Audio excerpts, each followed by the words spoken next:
রাজ্যে 3 দিনে পরপর দুটি ভয়াবহ ডাকাতির ঘটনা। রানীগঞ্জের পর এবার হাওড়ার ডোমজুড়েও টার্গেট সেই সোনার দোকান।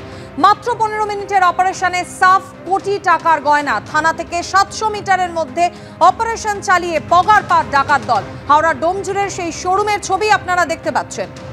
এই মুহূর্তে তদন্ত প্রক্রিয়া ঠিক কোন পর্যায়ে রয়েছে তা জানতে সরাসরি কথা বলে নেব। আমাদের সঙ্গে রয়েছেন প্রতিনিধি সুনীত হালদার। সুনীত, এই ঘটনায় এখনো পর্যন্ত পুলিশ কাউকে গ্রেফতার করতে পারেনি, অথচ ডাকাত দল যে পালিয়ে যাচ্ছে সেই সিসি ক্যামেরার ফুটেজ এই মুহূর্তে প্রকাশ্যে এসেছে।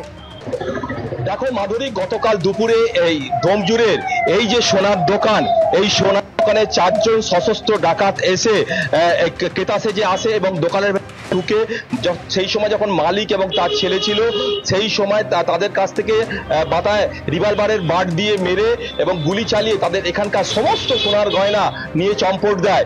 এই ঘটনার পর ডোমজুড় থানার পুলিশ, এই ডোমজুড় থানা 700 মিটার দূরে, সেখান থেকে ঘটনাস্থলে পুলিশ ছুটে আসে। হাওড়া সিটি পুলিশের পদস্থ কর্তারা ছুটে আসে, গোয়েন্দারা এবং হাওড়া সিটি পুলিশের যারা গোয়েন্দা তারাও ছুটে আসে এবং এর পাশাপাশি সিআইডির ফরেন্সিক টিমও বিকালে আসে।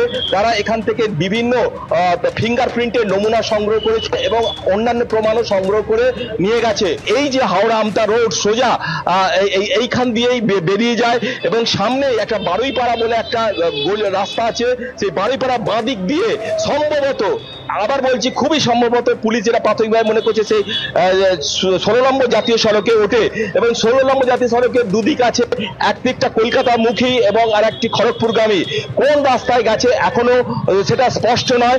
কালকে বিকালের পর কিন্তু হাওড়া স্টেশন, হাওড়া ব্রিজ এবং দ্বিতীয় হুগলি সেতুতে হাওড়া সিটি পুলিশের পক্ষ থেকে নাকা চেকিং করা হয়েছে দীর্ঘক্ষণ, কিন্তু সেখানেও কিছু পাওয়া যায়নি। অর্থাৎ পুলিশের পক্ষ থেকে সমস্ত জিনিসটা খতিয়ে দেখা হচ্ছে কোন দিকে গেছে এবং ডাকাতরা প্রাথমিকভাবে যেটা পুলিশ মনে করছে যে এই যে গ্যাং, এটা কিন্তু বাইরের স্টেটের অর্থাৎ বাইরের রাজ্যের, এটা আন্তঃরাজ্য অপরাধ চক্রের সঙ্গে জড়িত।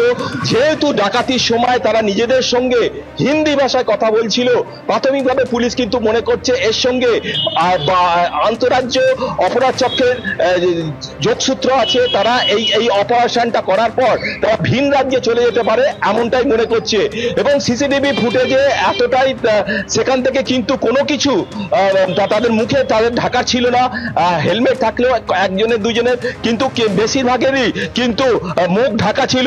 অর্থাৎ আন্তঃরাজ্য অপরাধীদের যারা হাওড়াতে বা কলকাতা আগে ডাকাতির সঙ্গে ঘটনায় যুক্ত, তাদের এই ছবির সঙ্গে মিলিয়ে দেখা হচ্ছে হাওড়া সিটি পুলিশের পক্ষ থেকে। এবং এর পাশাপাশি এখানকার যারা পুলিশ অফিসার এসছে তারাও কিন্তু যিনি দোকানের মালিক, আহত দোকানের মালিক এবং তার ছেলেকে আলাদা করে জিজ্ঞাসাবাদ করা হচ্ছে।